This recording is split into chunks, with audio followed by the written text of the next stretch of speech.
Girls, this is the one, the only, the Azothan. Welcome back to Azeroth Wars. Fight for control of Azeroth is one of many factions. Be sure to check our quest log in-game to have a list of events and paths your faction has available. If you play as Red in single player, you'll have access to the testing mode. Make sure to restart Warcraft 3 before and after playing Azeroth Wars, or you risk crashing. Make sure you check out the Azeroth Wars subreddit. Hi, Zero Tool. I know, he says, ew, it's been so long since we've done one of these. Doesn't even feel right anymore. Also, this all feels like it's in slow motion when it's on ×1. I can't even tell if that's supposed to be proper. ×2 feels correct. Is Lordaron the format sped up? I don't even think that's possible. Anyway, welcome back, guys. Also, red is now purple. What have they done? Who did they make purple? What color is purple? I haven't played Azeroth Wars in so goddamn long, I don't even know the colors anymore. What? What? This is madness. Alright.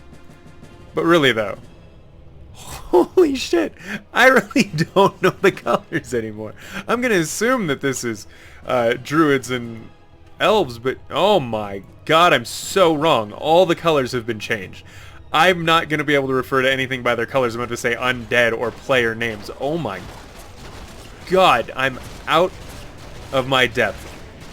Alright, let's just hop right into it, shall we? In the blue trunks, we have the druids, played by Carbo. This feels so weird. In the dark green trunks, we have, thank god, Stormwind's still the same, played by a slightly slower paced person. Let's go ahead and put this on half speed while we wait. We have Dreadwar in the dark green trunks playing Stormwind. In the teal-ish trunks, it's very weird, we have the Sentinels, played by Master Null. In the orange trunks, we have the Warsong clan being played by Dravir. In the red trunks, we have Talon playing Frostwolf clan. In the actually teal trunks, we have the High Elves controlled by Pepperoni 517. Mini ships in the gray trunks controlling... Oh, Dalaran, these weird colors. Why? You should be orange. It's not right. It's not right. Maybe tomorrow's still yellow. The only two races that seem to be the correct colors are the dwarves and their ally Stormwind. Anyway, maybe tomorrow's going to be controlling the dwarves. Pelix in the light blue trunks controlling Lordaron. That's so wrong. Bear God. Oh, he's in the green trunks controlling the forces of the Dark Horde in Outland. Stefan Gods in the brown trunks controlling the Legion. And finally, Presenti in the purple trunks controlling his ally, the Undead. Now, of course, Legion Undead are allied, dwarves and humans are allied. We have the elves, Dalaran, and Lordaron, Lordaron, yeah, are all allied. It's not Stormwind. And then, of course, over here in Kalimdor, the Horde forces are allied with each other, and the Night Elven forces are allied to each other. Blue and teal, orange and red. I don't know why the changes. I wonder if it's to more, like, closely reflect to what Kalimdor the Aftermath has to offer, but it's just a really weird choice. I'm going to have to try to keep an eye on things. Now, first big scary parts to keep an eye on in the game. Dalaran and the Undead may be running into each other, but Dalaran and the forces of the Dark Horde certainly are. Stefan Gods... That's really weird. I mean, I understand the decision. Anyway, Mal'Ganis is going to use some of the Legion's forces here to go ahead and harass Dalaran's forces. They're going to be a little bit of a fight for the creeps here, located in the Troll's homeland. Whoever gets to kill off Biopriestess Hex gets a nice item with chain lightning on it. Usually what you see is the Alliance try to make a really aggressive push, take out the Alterac base, because they don't want to be fighting both races here when the plague finally does come out. They don't want to have a fully fledged undead. They don't want to have a fully fledged Legion completely unharassed. But Pelix doesn't seem to be up to much right now. He's consolidating his forces here in Anderhall. Fair enough, whatever. And in Kalimdor, there's usually a little bit more going on since there's tons of creeps to fight over. You often see the Horde and the Druids clashing over that pretty early on. But, looks like Druids are being a little bit lax at the moment. We'll definitely have to check in on Carbo. Sorry, not Carbo. Yeah, Carbo, the Druids. Alright, he's finally heading down through Fellwood. Getting into it. He's going to want to rush south, help his ally out. Looks like early attack here on Cenarian Hold. The Druids will take it, no problem. Vandal Staghelm running the hell away as quickly as he can. Doesn't want to get surrounded and taken out. OJ going for that aim quickly. Instead, he just goes ahead and he backs out. He's going to let him have the base rather than lose a hero, which I think is a smart move. Regroup here with Chandra's Feathermoon and see if they can fight together. Up north, it looks like, ooh, Alliance is already all up in Presenti's ass. Nice. Nice surround there by Jubithos. Looks like some kind of a defense is going to go down. I think Juby's going to get aimed, taken out quickly by the Footman. Unfortunately, the Alliance's forces are split at the moment, with Arthas Menethil kind of locked into Scholomance, and reinforcing units are being produced there, and he has no support from his allies. I mean, Jaina goes invisible, manages to get up north, but no real army to speak of, and the High Elves aren't there yet either. This is going to be a slaughter for Lordaron's forces. This is terrible. Oh, no. Oh, Pepperoni, where are you at, buddy? Oh, he's just dicking around. He's got a bunch of Far Striders. He needs more control points is what he needs. And High Elf and Magus are being produced, so they will have the chain heals, but they're not going to have an army to chain heal. Uther and Arthas are now in a terrible position. I think Arthas may have already died, in fact. Let's go ahead and check on it. Yep, Arthas is down. Uther may go down as well. The aim's coming out. Eesh! Death coils are going to seal the deal. And one invisible Dreadlord punch to the face does the trick. Let's go ahead and hop down south to where I think Bear God should be just about done taking out Outland. Actually, not a lot of pressure here from Stormwind or the Dwarves as of yet. Again, we're only at the 5-minute mark, so I suppose there's nothing wrong with everyone still creeping. This game does have a longer creep time before huge battles occur than, say, Lordaron the Aftermath.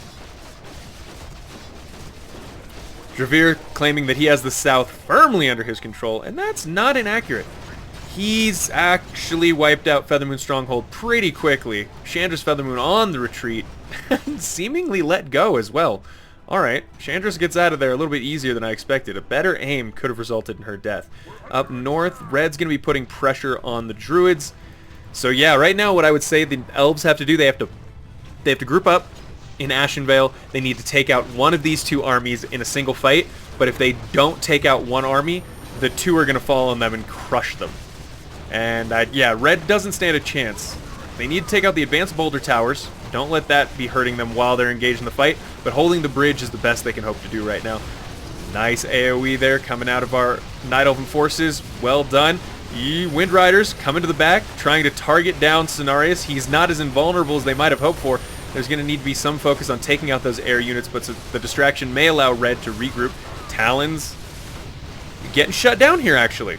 His units get stuck on the bridge/river, and he's being taken out. Now, he luckily didn't stay invested in the fight for too long. He's not going to die quite yet. Hey, Balda, finally made it there. It's 4 a.m., says Serendis. I should go to bed, but stream. That's right, you should stay and watch the stream. You should let yourself be corrupted. Alright, more and more forces coming out for green, and he runs into Dark Green's forces. I don't know if the game's going to zoom out after I just zoomed in. That was a really stupid thing. Now let's go ahead and talk about upgrades here before we get too involved in the fight. Two upgrades for our Felhorde player. Melee is 1-2 for Dark Green. He's at a slight disadvantage. Clergymen are fully upgraded. I love to see that because Inner Fire plus heal is really what makes a difference in the fight. But right now, Green has the advantage. Chaos damage on top of the better upgrades, on top of being closer to where he reinforces. It's a bad situation. He's got to be very careful about losing Kingberry and Rin. The focus is already coming down there. Green trying to steal that Crown of Stormwind as quickly as he can. Charlemagne? What? Okay. I mean, I didn't realize they gave him an extra item, but that's pretty self-explanatory. Extra 20 damage, lifesteal, and Spirit Link ability. That, combined with Inner Fire, is going to be awesome for him. Green needs to produce some units here at... God, I'm forgetting the name of a lot of these places just because... Blackrock! He needs to make units at Blackrock and attack the dwarves from behind, because right now the dwarves are about to flank through the Swamp of Sorrows and hit our Felhorde player aggressively. Let's go ahead back up north and check and see how Presenti's doing. Their forces ready to push in? Actually, yes, the forces are whooping ass, already pushing past Anderhall. This is a really bad situation. Pepperoni, where are your forces at? A large group of Elven units here at Lordaron City. Uther and Arthas have been revived. They're going to be ready to fight here. Without support from Dalaran, I think it's pointless. The Legion now starting to pump out Fellhounds from the Felgate here located in Alterac. He's got a full group of Dreadlords built up. How many is he allowed to have now? It looks like he has 6. Yeah, he does. Now the Dreadlords are going to move out and try to do their best to aim down the heroes. What do we need to check on?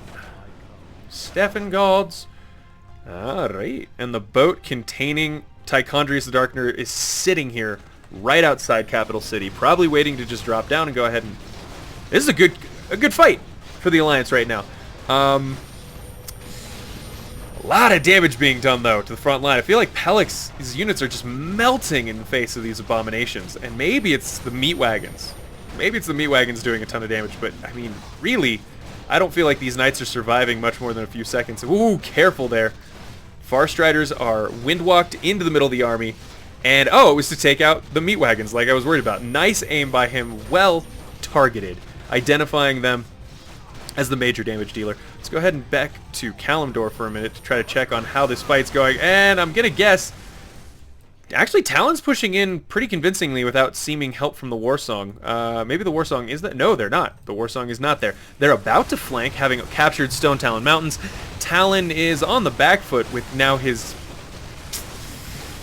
his catapults on the front line getting taken out. That's the majority of his damage, and he is... If this fight were to continue as it is right now, he would, I say, have the disadvantage. However, he's smart, he got Spirit Link, he got Healing Wards, his army's very durable, he's good at using the Chain Heals on the Farseers, and what's about to happen is the Warsong clan is going to flank in and wipe out the Elves. Just like that. Our warriors have engaged. Master no... Yeah, they've got to back it up. You can see they realize they're about to be crushed between a rock and a hard place. Anvil hammer situation. Miniships, are you gonna... Yes, Miniships actually does something very impressive. Takes out the Alterac watchtowers. They have multi-shot, so it's very dangerous for him to go in without a tank line. Manages to take out the Fellhounds, which he was at a disadvantage at because of their mana burn ability. Oh, the undead army just keeps getting bigger, seemingly. Anubarak is teleported to Lordaron with the rest of the undead forces that were in Northrend, and this is gonna get worse. Hey, little one, how you doing? Isn't it late right now for you? No, it's only 7:46. It's not that late. It just looks dark in here because, well, it is dark in here. Hi, guys. Boldadesh, little one, thanks for joining us. Oh, and Anubarak gets targeted and murdered immediately. Lets himself get on the front line a little bit too quickly, but so does Arthas. Why does it feel like these heroes just die so fucking fast? I mean, I know Sapphiron's there. They gave him hero damage. Oh, shit. They gave him hero damage. Kel'Thuzad's the one they want to really nail. Anubarak was nice, but it wasn't quite the win they needed. Let's check down south. Oh, Bear God is being crushed by the South Alliance. Yeah, there's so much going on right now all at the same time that it's hard to keep track of. But yeah, Fellhorde with the combined forces of Dwarves and Lordaron falling on him, just not much he could do, and it seems like he didn't properly utilize the forces that he had located here in Blackrock. So, yeah, no flank attack, no harassment, no early game creep steals, equals a dead Fellhorde. It's going to be a slow retreat for him. He doesn't want to lose Mag Therin. It might be possible for him to maybe reach out to the Legion at some point, but for now, it's going to be a losing battle. The Undead are a little bit concerned now because they're Burning Legion ally is on the back foot against Dalaran, and if he gets flanked by all 3 of these forces at once, he's gonna lose. He knows that. Uther and some Paladin Knights trying their best to hold the line here, but if they're not oh god, look at that. Frostworms and a decent flank here scares off the Elven units enough to make it so that he's not even paying attention to healing. Uther could go down to a quick focus. There's the chain heals. It might keep Uther alive, but just barely. Oh, there's no paladins. We need to see more paladins from our Lordaron player. He's going for all knights. Oh, I feel like purple just let that kill go. That could have been a very easy Uther death, but instead Uther damaged and wincing limps into capital city and now prepares for a siege from this undead army. 3-2 upgrades now for our undead player. 1-1 for the Lordaron, and it's the end of the world as we know it for the Fell Horde. Up north in Kalimdor, the Horde continues to press through winter, spring, and they're going to push them all the way back to Nordrassil, the World Tree. And appears to only be the druids here. Did our sentinel player manage to escape somewhere? Or he left. Sentinel seems to have left the game. Yeah, he's out. He said, fuck this, I'm out. 2-1 upgrades for the druids, but I don't think it's going to matter much longer because they don't have a second path to go to, and they're getting their asses kicked.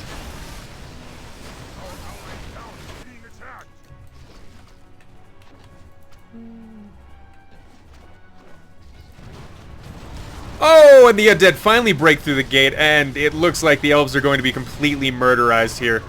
Actually, some might slip through, at least some elites might slip through, and good credit to Pepperoni for trying to do some damage to the meat wagons as he runs away, but it's not enough. They're super dead. He loses nearly all of his High Elven Magus, manages to get out with a few of his units. Horizontal wooden gate being rebuilt by Presenti, but heavily damaged before it's finished, meaning that the money was kind of wasted. But he does manage to at least lock in the High Elven Magus, so no, it wasn't wasted. He grabbed more of that army than I thought he was going to get away with. Don't think a single hero got out, unless I'm missing something. Varisa, the elite, the demi-hero did get out, so credit to him. Bear God, you're going to try to hold here in your last bastion. South Alliance is content to go ahead and run around, taking the creeps that did not get killed here. Actually, where's the army? I feel like I've lost track of them. I mean, alright, they're kind of running around.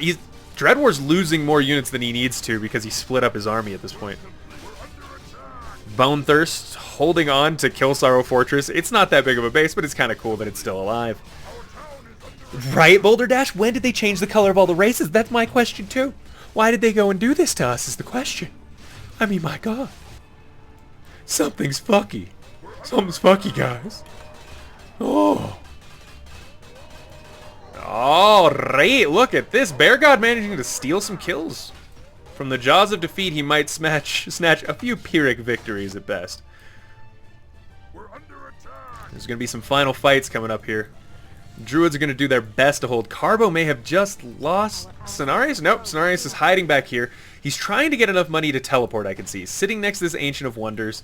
He has 16 seconds before the round ends, and if the Horde manages to push in and realize what's going on... No, stay back. Use your 8 seconds. Get a Scroll of Town Portal. Teleport somewhere better, where the world doesn't suck, buddy. I believe in you. Come on, Carbo. Hang in there, buddy. Alright, and with Capital City down, that means that our undead player has gained himself the Lordaron crown.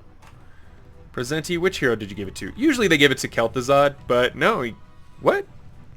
Haru? He managed to snag Sylvanas Windrunner and put the Lordaron crown on her instead, a demi-hero. I guess that's clever, because no one's really going to target her. But it's an odd choice nonetheless. Uther the Lightbringer is now pretty much a one-hit kill hero. If he dies after Capital City's dead, he's dead forever. If Stratholme Castle goes down and Arthas is already dead, I believe that's going to give the hero to our undead player. Dalaran's not doing much. Dravir says Grant is scary. Yes, he is. What's the murdering looking like? Druid went down without much of a fight. But I'm wondering if he got... Nope, he did not get Cenarius out. Cenarius is dead as hell. And Grommash now has a badass number of weapons. You got Kill, Maim, Gorehowl, Thandril's Flame Scythe, and the Horn of Cenarius. My God. Yeah, he is. He's kind of a murderizing hero. What is up, Walker? Good to see you. Saz says, whoa, 2 Azo streams in 2 days. Is it Christmas? Actually, it wasn't 2 days. It's been 2 days since the other one. So it's 2 Azo streams in 3 days. But I appreciate the sentiment there, buddy. And the South Alliance is now trying to murderize the last of the Fel Horde. Mag Theoden casting some AoE damage, trying to... He's got to hold on to this choke point. If he can hold the choke point, he can do a shocking amount of damage due to the Infernal Juggernauts. However... Man, I keep forgetting how good those Zeppelins are. That multi-shot they've got is really good. However, Dark Green's pushing in here without the support of his Dwarven ally. His Dwarven ally kind of just fucking off and saying, here, you take out the Fel Horde. And that may result in the Fel Horde having somewhat of a chance to hold. Helix, why are you white now? Because he left the game, that's why. Mag Theoden runs all the way to the Black Temple, tries to retreat, but he's not gonna manage it. Bolvar 4-Dragon, though, might die if he's not careful. Might die. Damn. Once you take out the power generators, these become vulnerable. He's focusing it down. Mike Theoden's doing his best to hide, but there's nothing. There's nothing left. He spent all of his money. He's done his best. He did his duty. And now it's time to die, Mike Theoden. It's time to die. Time is an illusion. Just like pants, bro. Come on. Get with the program. Uther the Lightbringer dies. Well, that's okay. Palex isn't really even here anymore. I'm rather curious about mini-ships up north. Oh, alright. Well, the elves have decided to betray their former allies, or Dalaran has done it. One of the two. But they are no longer allied to the elves. And I'm wondering if the elves have done this in the Yeah, you know what? Kael'thas, Lorthamar, Grand Magister, and Haldir and Brightwing. He has some options here. Once he's defeated, Kael'thas can get locked up in the Dalaran dungeons, and he can eventually become the Naga. That's my guess as to what's going to happen.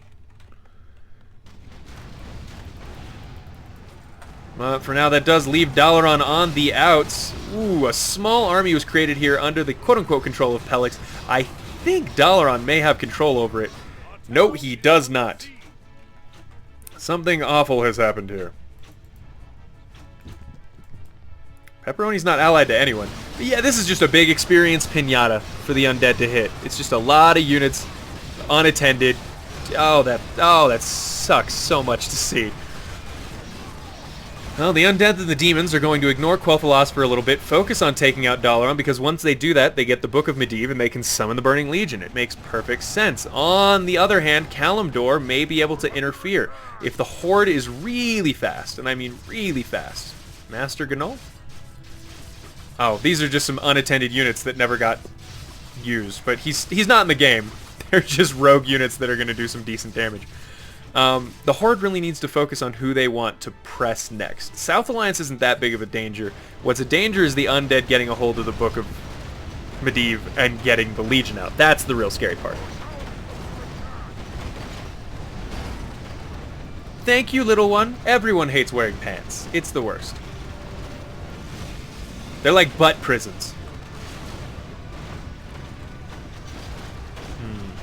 Although the Horde may choose to go ahead and focus on taking out the rest of the creeps around the world, I mean, it's at least 1,000 gold sitting unattended, and once they take out Cthulhu as well, which, what the hell, where'd Cthulhu go? Aru? Did he get his own dungeon? Oh, that's fucking badass. I bet you they gave Cthulhu his own dungeon. Because these scarabs are kind of a joke. Sure, giant scarabs, whatever, but Cthulhu? Yes, Cthulhu is finally a raid boss, 10,000 hit points, and a bunch of faceless ones surrounding him in his own tiny little dungeon. I like it. Why not? Unpause. And Dalaran goes down. There's not a lot he could do in the first place to really stave that off. I would say better to go into the dungeons, but now Ganis is in the dungeons, and the Arcane Towers don't seem to give a damn about him. That's the... There they are. Now they can see him. He tries to run in with just the Dreadlords, but it's not quite enough. Dravir, what are you saying arg about? There's nothing going on, except for some random units taking back control points. Is that... okay. That's actually...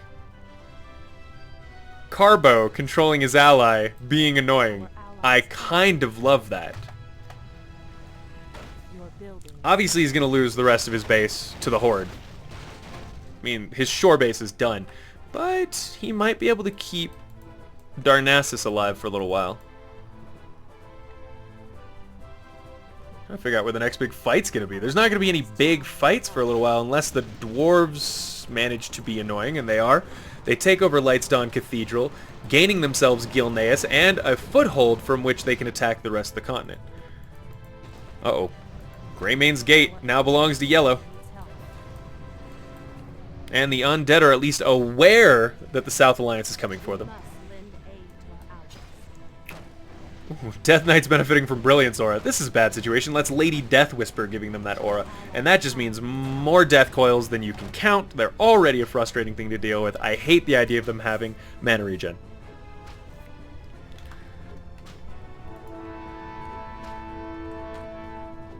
Something's happening, but I'm not getting notifications about it. Curious. Alright, so now we're waiting for the dwarves to bash themselves against the undead. Upgrades are 3-3 for the undead. Remember, max is 8-8. 3-3 for the dwarves as well. Alright, fair enough. Fair-a-fucking enough. Gotta give them credit. Your allies' town needs help. I didn't expect them to be that far along. Dark Green, who's gained all of the control points that existed in Outland, is going to have a lot of money to spend here coming up soon. 25 control points for him. My god, that's insane. I forgot how many control points there are in this compared to Lordaron the Aftermath. Like, if someone had 25 control points in Lordaron the Aftermath, you're just like, oh, well, game's over. Cool, they win.